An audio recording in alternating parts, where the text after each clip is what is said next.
Hi friends, welcome back. तो आज का हमारा वीडियो है Bihar elections ultimate meltdowns, how NDA dominated opposition. बिल्कुल, तो चलते हैं, शुरू करते हैं।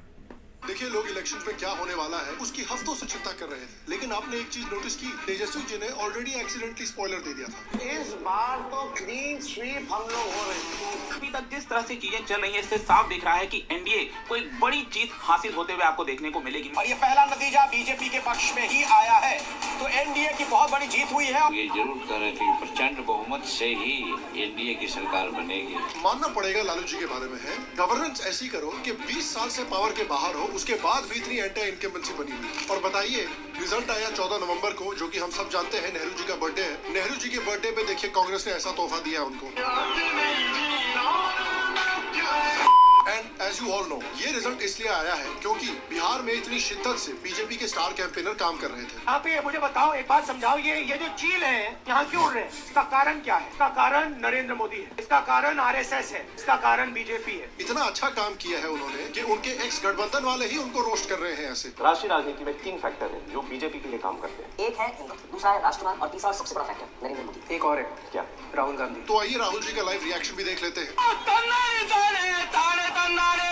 मीनवाइल प्रशांत किशोर, जिनके बारे में इतना हल्ला मचा था कि इन्होंने बदलाव की लहर ला दी है बिहार में, वो आर्यभट्ट की तरह जीरो की खोज करने निकल चुके हैं। और भाई राहुल जी अकेले नहीं थे, राहुल जी के साथ उतनी ही मेहनत बीजेपी को जिताने के लिए तेजस्वी यादव भी कर रहे थे। स्टीव जॉब्स कितने पढ़े लिखे, मार्क जुकरबर्ग कितने पढ़े लिखे, काम किया ना, साम्राज्य बनाया ना। तो आइए आज के वीडियो में हम देखेंगे बिहार में एनडीए की इतनी बड़ी लैंडस्लाइड की जीत कैसे हुई, और इससे रिलेटेड जो हमारे सबसे बड़े मेल्टडाउन है उसको भी हम साथ में एंजॉय करेंगे। तो बहुत ही जरूरी है कि इतना न्यूक्लियर मेल्टडाउन होने वाला है तो न्यूक्लियर ग्रेड प्रोटेक्शन जरूर पहनिए। हमारे पास प्रोटेक्शन है, होपफुली आपके पास भी हो।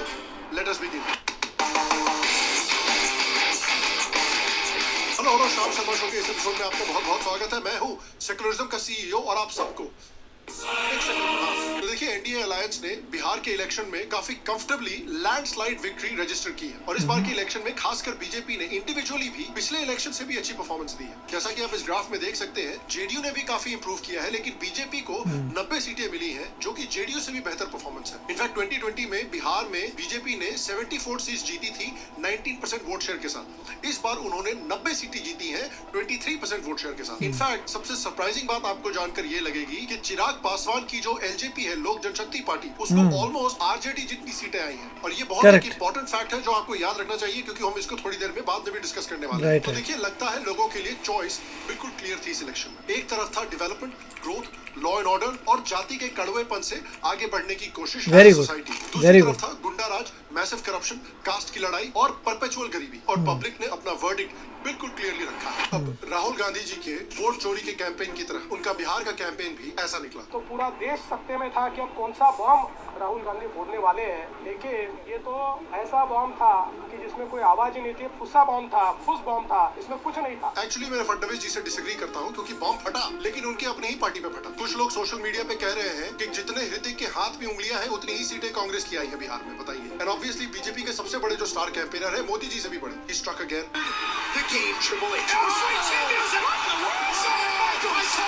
ब्रदर इतने प्रोलिफिक हैं, इतने महान हैं कि हार की सेंचुरी कंप्लीट करने वाले हैं। और ऑनेस्टली शाम शर्मा शो की तरफ से मैं राहुल गांधी जी को ऑल द बेस्ट बोलना चाहता हूं। होपफुली राहुल गांधी आने वाले सालों में डबल सेंचुरी भी कंप्लीट करें। एक बड़ा इंटरेस्टिंग ग्राफिक आया है कि जहां जहां राहुल गांधी जी ने कैंपेन किया है, वहां वहां बीजेपी एक बड़े मार्जिन से जीती है। आरजेडी भी ये रिजल्ट देख के राहुल गांधी को ऐसे देख रही होगी। देखिए लालू राहुल गांधी को क्या बोल रहा है। हाथ जोड़ के आपसे गुजारिश करता हूँ, मेरे बेटे का फ्यूचर बर्बाद मत कीजिए। बेचारा तेजस्वी भी परेशान है राहुल गांधी से। तब से तेरा दुबला देखा, तब से तू बोलता अभी ठीक करके देता हूँ, अभी ठीक कर देता हूँ। ये कभी ठीक करेगा? इसकी गारंटी मैं नहीं दे सकता। और क्या बोला राहुल गांधी जी ने इलेक्शन के बाद? आपने मारा उसको?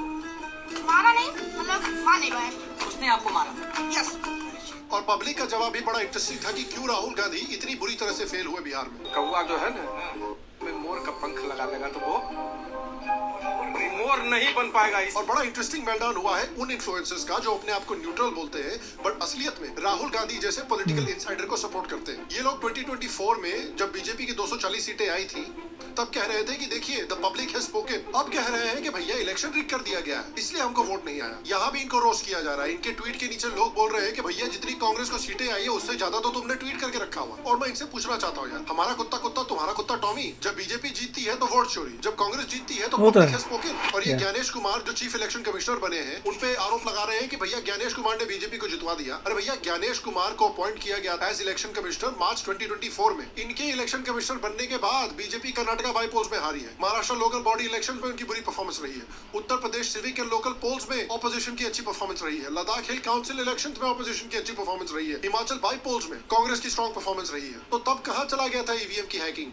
जर्मनी की ट्रिप पे चला गया था क्या? बाय द वे ये जो आदमी बकवास कर रहा है ये कुछ साल पहले अमेरिका के डोनाल्ड ट्रंप और मैगा को लूजर्स बोल रहा था, कंस्पिरेसी थ्योरिस्ट बोल रहा था, क्योंकि वो क्लेम कर रहे थे कि बाइडेन ने इलेक्शन चोरी कर लिया है, वोट चोरी की है 2020 में। और आज ये खुद मैगा जैसी कंस्पिरेसी थ्योरी फैला रहा है भारत में। कहते हैं ना ultimately you become what you hate. बिल्कुल उसी तरह जैसे आज कुणाल कामरा धीरे धीरे अमित शाह में ट्रांसफॉर्म होता जा रहा है। बाय द वे मैं कांग्रेस और उनके चहेते इन्फ्लुएंसर्स को एक ओपन चैलेंज देना चाहता हूँ। जो लोग बिहार में वोट चोरी का इल्जाम लगा रहे हैं उनके पास 45 दिन है कोर्ट में पिटीशन डालने के लिए, क्योंकि 45 दिन तक EVMs, VVPATs, symbol loading units, booth level ज्यादा कोई करेगा नहीं क्योंकि उनको पता है और सीसीटीवी और वेबकास्टिंग का जो भी फुटेज है जो इस इलेक्शन में किया गया है वो सब कोई इसके बारे में कंप्लेंट नहीं करेगा क्योंकि उनको पता है उसमें कुछ नहीं निकलेगा। करके रखा जाएगा और बड़े आराम ये सिर्फ सिंपल पॉलिटिक्स है, आलतू फालतू बोलना, दैट्स ऑल। हमसे एग्जामिन भी किया जा सकता है। तो अगर आप प्रूफ कर सकते हैं कि मैसिव इलेक्टोरल करप्शन हुआ है तो कोर्ट ऑफिशियली रिकाउंटिंग ऑर्डर कर सकते हैं और रीपोल तक ऑर्डर कर सकते हैं। कुछ नहीं प्रूफ कर पाएंगे। तो इन इन्फ्लुएंसर्स को और इन पॉलिटिशियंस को मेरा चैलेंज है कि जो लोग वोट चोरी की बात कर रहे हैं उनके पास 45 दिन तक पूरा चांस है कि वो एक फॉर्मल पिटीशन फाइल करें और डेमोक्रेसी को बचा लें। तो देखते हैं 29 और 30 दिसंबर को कि कितने पिटीशंस एक्चुअली फाइल की जाती है। मुझे लगता है कि ये लोग कोई पिटीशन फाइल नहीं करेंगे क्योंकि इनको पता है कि वोट चोरी का कैंपेन झूठा है और इनके पास कोई सॉलिड प्रूफ नहीं है। इनका मकसद है सिर्फ इंडियन गवर्नमेंट को डिस्टेबलाइज करना और यूथ के अंदर मिस इन्फॉर्मेशन फैला के उसको ब्लैकमेल करना और उसको सड़क पे उतरवा के दंगे करवाना। तो इसलिए मैं इन सारे इन्फ्लुएंसर्स को चैलेंज देता हूँ, डेमोक्रेसी बचाओ। और आप जो भी इस वीडियो को देख रहा है आपको भी चैलेंज है कि आप इन सारे इन्फ्लुएंसर्स के कमेंट सेक्शन में जाइए और कमेंट डालिए इन सब लोगों के वोट चोरी के वीडियोस पे कि भैया या तो पिटीशन डाल या मुंह में डाल, हैशटैग पिटीशन डाल या मुंह में डाल। इनको बोलो जाके कमेंट सेक्शन में कि पिटीशन डाल, वोट चोरी प्रूफ कर, वरना तो 5 बाप का। देखिए हमारे पॉलिटिक्स के पक चिकपक राजा बाबू जो है योगेंद्र यादव, उनका क्या मेल्टडाउन हो रहा है। बिहार के शुभ चिंतक के नाते मैं मायूस हूँ, चूंकि एक उम्मीद थी कि बिहार देश में बदलाव की शुरुआत करे। ये वही भाई साहब सुनामी वाले।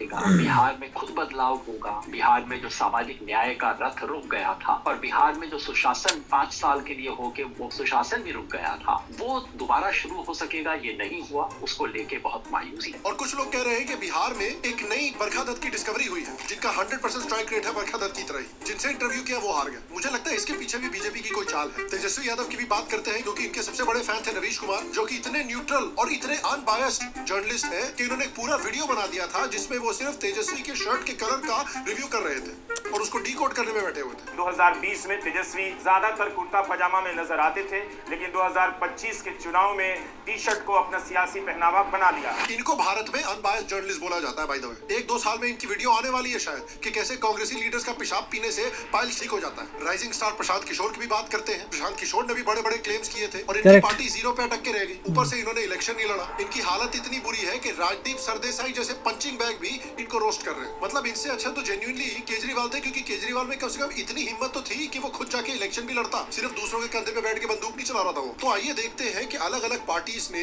जो कैंपेन किया था वो क्यों फेल हुआ और क्यों सक्सीड हुआ। कांग्रेस के कैंपेन की बात करते हैं और वो क्यों इतनी बुरी तरीके से फेल हुआ। सब लोग बड़ी बात कर रहे थे कि यंग लोग जो है, बिहार की जनता जो है वो एक सैलाब होने वाला है। देखिए एंड ऑफ द डे लोगों ने, बिहार के लोगों को पता था कहाँ प्रोग्रेस होगी, उन्होंने उसको वोट किया, simple as that.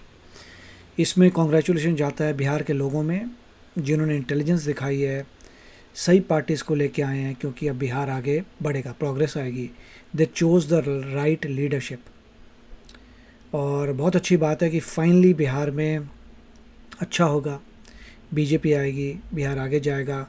And I am really impressed कि लेडीज़ जो हैं, विमेन ने ज़्यादा वोट दिया है, 71% voting by women, which is a great amount. और सब ने प्रोग्रेस को चूज़ किया। उन सबको दिख गया कि कौन से बोगस पार्टीज़ हैं, उनको बुरी तरह से बोगस पार्टीज़ को हरा दिया, मेजॉरिटी में जिता दिया बीजेपी को और साथ में एनडीए को basically, which is a great thing. जिससे अब जो है कोई ये नहीं बोल सकता कि भाई मेजॉरिटी नहीं थी। बहुत अच्छा काम किया बिहार के लोगों ने, मेजॉरिटी से एक पार्टी को जिता दिया, अलायंस को, एनडीए को। अब एनडीए जो है बिहार का इम्प्रूवमेंट लेके आएगी, बिहार को आगे लेके जाएगी, विच is a good thing, right. क्योंकि अगर आप आधा वोट देते हैं तो कबाड़ा हो जाता है सबका। अब उन्होंने इतना, इससे ज़्यादा कोई कुछ नहीं कर सकता। बिहार के लोगों ने वही किया जो उनको करना था, मेजॉरिटी से एक पार्टी को जिता दिया, एनडीए को जिता दिया। अब जो है दे आर सेट, बहुत अच्छा काम हो गया, वेरी गुड। तो आप बताइए आपके क्या विचार हैं। मिलेंगे अगले वीडियो में, टेक केयर, बाय बाय। तो अगर आप मेरे इस चैनल पे नए हो तो जल्दी से सब्सक्राइब के बटन को हिट करो और बेल आइकन को क्लिक करो, ताकि आपको मेरा जब नया वीडियो मैं लगाऊं आपको उसके बारे में जल्दी से पता चल जाए।